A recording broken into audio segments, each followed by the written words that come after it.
Just in and so good.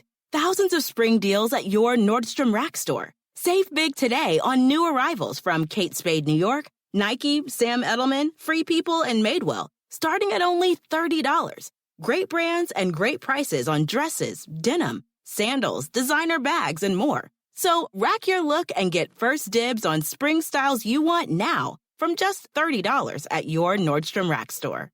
What will you find? Meet the next generation of podcast stars with SiriusXM's Listen Next program, presented by State Farm. As part of their mission to help voices be heard, State Farm teamed up with SiriusXM to uplift diverse and emerging creators.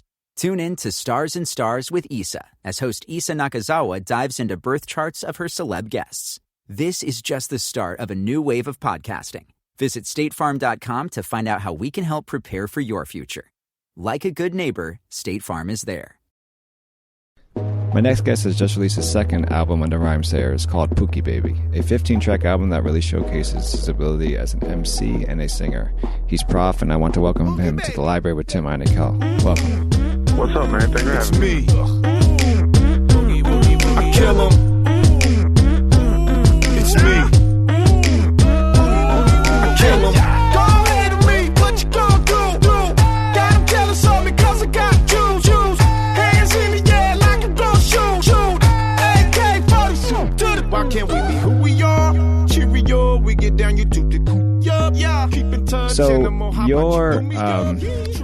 your bio reads this: after spending the early part of the 2010s having amassed a strong loyal following, distributing nearly 200,000 records through your own imprint, Stop House, you signed with Rhymesayers in 2013.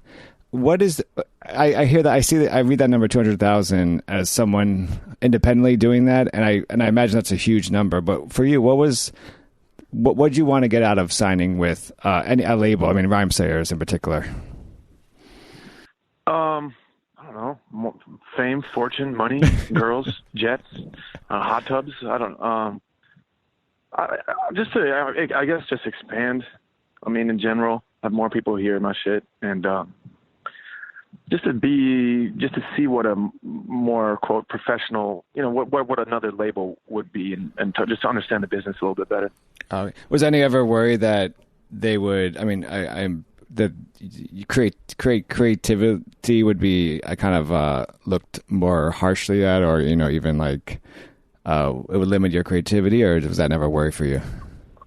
Oh, absolutely, that's a huge worry. That was my number one worry. I was more of a wild man. Like I didn't think I was going to fit in Rhymesayers, and I already thought I already had my. I was doing big numbers and selling out a venue in Minneapolis with 4,000 people before I signed to Rhymesayers. You know what I mean? Right. So I was going into these meetings like, I'll attend just to see what they have to say, or, and then just me and Sadiq started vibing on just what I wanted in general, and was really kind of on the same page. And I made sure that going in, I would have full creative control over everything I did, and I make sure that anywhere I go in the future and any circumstance that I'm ever in, I want to be able to do exactly what I want creatively. Right. Cool. As mentioned in the intro, you have this dope ability to not just rap but also sing. Regarding content and writing wise, what kind of calls for a song where you sing, such as in your first album, Liability Far Out, versus a track that calls for spitting, such as in the same album, Bar Breaker?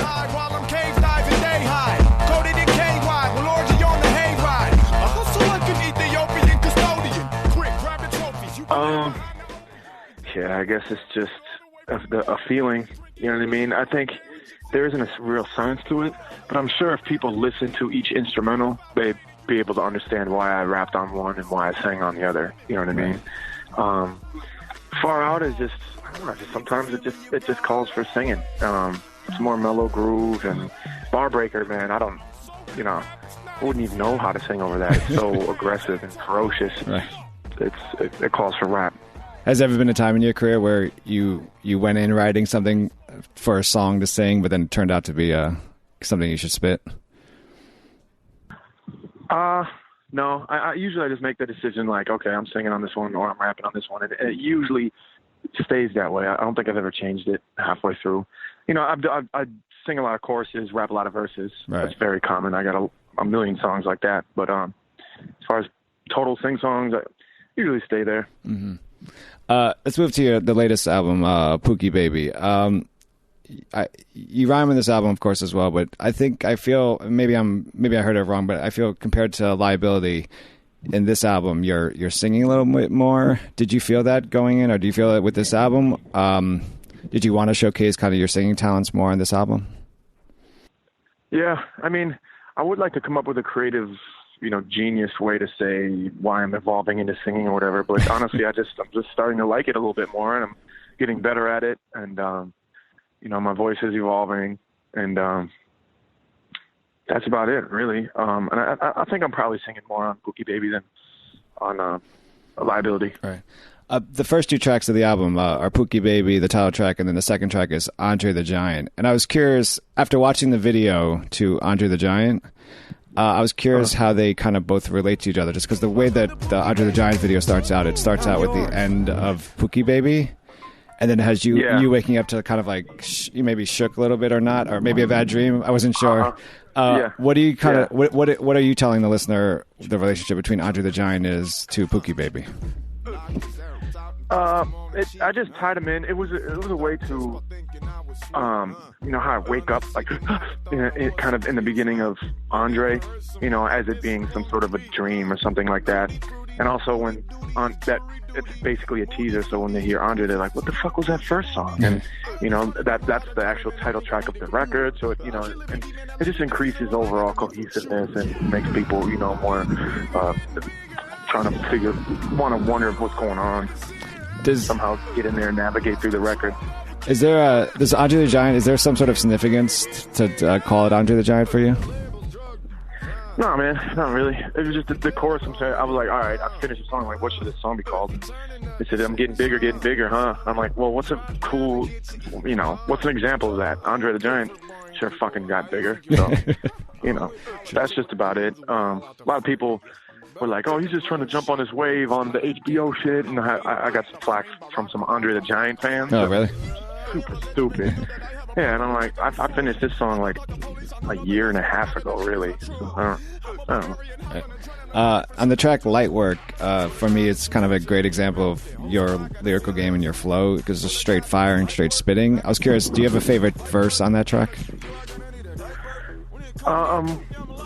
Shit. From off the top of my head right now, I don't even know how the track goes. But no, I don't have a favorite verse off that track. No. The track "Be Around" is another kind of example of your vocal range for you and Ashley. Is this kind of based on a true story for you, or is it just something that came to you? Yeah, I mean, everything I kind of rap about is somehow based loosely off of something I've perceived. You know what I mean? So.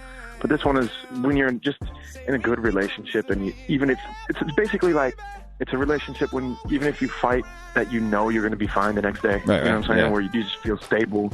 You know what I mean? And some relationships I've been in, you fight and it's like, well, man, this probably won't work. Or some relationships you're like, well, we're going to work this out. You know what I mean? And Be Around is about a relationship where you're just going to fucking work it out. You know what I mean? The track prior to it, Send News, is also somewhat about a relationship as well. But what I think is kind of interesting about the track is that about 3 minutes into the track, you totally change it up musically with the music and also with your vocals. What was the reason behind that? Wait, what track are you talking about? I didn't catch that. Send Nudes. Oh, yeah. Send News was actually made in like two parts. So I was juggling two different beats that I really liked at the same time. Oh. And then I figured out that one was just really similar BPM to the other. Mm-hmm. So then we matched them both in BPMs, and sorry, I'm getting into tour van right now. And I just love songs that switch up, man. I'm all about dynamics and everything like that. So when I figured out we had two beats here, which is actually three sort of beats, right. It changes up 3 times dramatically in that song. And I don't know. I like it. I don't like the same shit all the time. Sooner or later we'll come. Can't live my life on the go. It's gonna be real when I come home. It's gonna gonna be real when I come home. It's gonna be real when I come home. It's gonna be real when I come. It's gonna be real when I come. It's gonna be real when I come home. What was your main? What made you take on kind of the authenticity of artists on the track I've cracked before? What has the response been to that track, and from not just from your fans but from fellow artists? Just kind of, getting bigger in the scene and doing festivals and meeting other rappers that are in the game and like hearing things firsthand about other rappers and shit. It's just really, it's a lot of them are just really putting on a business front. Like this, they're very, very opposite of who they say they are. And, everybody's on the radio right now talking about how they're cooking crack. I just doubt a lot of them are. So that's kind of what the song is about. And I don't know how it got super cool to, I don't know. A lot of that shit, opioid use and be drug users and all this kind of shit, this whole culture. I'm like, it's just basically a commentary about all that. When you going into this culture, what did you feel your role or your responsibility should be as an artist? Going into it, I didn't give a fuck. Right. And I'm still kind of don't give a fuck, but I see people, the bigger I get, the more people are affected by what I say. And I want to be able to say what I want whenever I want, Mm-hmm. And I still do. But now when I say these things, there's a little bit more weight behind some sentences or some lines here and there. I know some lines will completely affect people, Like I used to clown around on Twitter all the time, and I made a joke about like, I have mesothelioma or something like that, right. Like a commercial, you know what I mean? Yeah. And then someone with the homies or anybody no one has it. Everybody's just funny about it. But then when I have 30,000, 50,000 people follow me on Facebook or Twitter, someone goes, oh man, someone replied, my dad died of that. I'm so sorry you have that or something like that. And I was like, oh shit. Right. I can't be just loosely just spitting out of my gums like, I would to my friends. Right. And I want people to know me that close and to understand my humor like that. Right. So I try to make it as loose-lipped as possible and my art as loose-lipped as possible. But I know some people will be affected by it in bad ways. Well, I imagine it's also it's a tough balance, right? Because people, you have fans and people like you because of that part of your humor, right? Exactly. Yeah, so, two tracks that are like the polar opposite tracks, but they're the last two tracks on the album have been Minneapolis and Eulogy. Minneapolis embraces not just where you're from, but also embraces and celebrates life. It's been hot all summer. What a sight to see. I am you and you on me. It's okay to be happy, we got a right to be. This city really got a hold of me. I've had love, I've lost love. I feel strong when I start looking around my city. I love rolling around my city. He got me feeling like And then Eulogy kind of confronts death. Misery, the sweetest thing. I surrender, it's all the same. I thought I had control, ain't that a shame? Would you look at the time, it's all we have. Why have those tracks back to back, and then why leave us with Eulogy as the last track? I don't think those you're right. Those tracks are opposite. One's about life, one's about death. But isn't that the same shit? Right. Everybody does. It's the same thing. So, hit them back to back with it. And then Eulogy as a closer is just, I think, just perfect for a record. And it's one of my favorite songs I've ever made. And Eulogy, that's just even the definition of the word just sums it up perfectly for the end of a record for me. And it just felt super good. Going out. One thing I noticed, and I think it's like, I don't know if maybe I missed it, but I know you did on Liability, but I feel like on Pookie Baby you didn't do that. I feel like you on Pookie Baby you never referred to your name, Prof. Is that correct? on the entire album. And it just I noticed on Liability that there was references to yourself, but then I feel like on Pookie Baby, I did not hear that. And I don't know if that was maybe I missed it, or maybe it was a conscious decision on your part. Damn, that's interesting. I wonder if that's true. I don't know. It wasn't unconscious for sure. I think I just wasn't really concerned about that. I was just talking about other shit, really. I don't know. You mentioned Eulogy being one of your favorite tracks. Is there a kind of a track or a couple of tracks on this album, Pookie Baby, that kind of sums up what you were trying to do or your goal with this album? I mean, they're all so different, right? So not one can sum all of it up. It's the record that sums it up in itself. You know, I'm really happy about songs like Eulogy, but then I'm really happy, you know, about songs like Action. You know what I mean? That's just fucking crazy. So, you know, just everything as a whole is just, I think the record is just so dynamic and contradictive. I think it's just a perfect representation of where I'm at right now. The new album is Pookie Baby. The artist, writer, rapper, singer, all-around talented human being is Prof. Prof, thank you so much for joining me in the library with Tim Einenkel. Hey, man, I appreciate you, man. Good interview. I duck the pigs, that's how I live. I'm a big bad man, and I'm starving. Give me some action. You know I can't be stopped. You know I can't be stopped. You know I can't be stopped. I'm aggressive, I'm an animal, I take what I want. I'm a dodgy looking bloke, I'm dangerous, go find out. Unpredictable, I'll take the safety off of my gun. Like no safety net, let's see how close I fly to the sun. Ooh-wee. Say I'm impolite, then I'm so quick to fight trick. Sue me. Say one of these days it'll catch up to me, trick. Police. If you're so scared, go to church or maybe call the police. Tough as bricks, you can test my grit, I'm a big bad man. Watch your step, I can take your chick, I'm a big bad man. I duck the pigs, that's how I live, I'm a big bad man. And I'm starving. Give me some action. You know I can't be stopped. You know I can't be stopped. You know I can't be stopped. Already know when I stepped through the door that I came with a crew with me. Already know that the lames over there probably saying that they're cool with me. Already know that a fight in the back got ain't nothing to do with me. Let's figure this out. How close can I fly to the sun?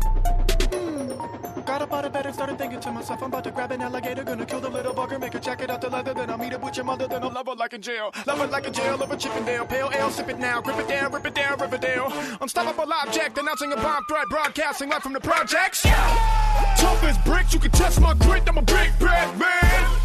Watch your step, I can take your chick, I'm a big bad man. I duck the pigs, that's how I live, I'm a big bad man. And I'm starving. Give me some action. You know I can't be stopped. You know I can't be stopped. You know I can't be stopped. Kill. I got no chill. I'm supposed to keep it real. Kill. I got no chill. I'm supposed to keep it real. Kill. I got no chill. I'm supposed to keep it real. Kill. I got no chill. Still looking for a right thrill. 99 on the wall. Knock 'em down. Off 'em all. 98 on the wall. Knock 'em down. Always up. 96. 95. 94. 3. 2. 1.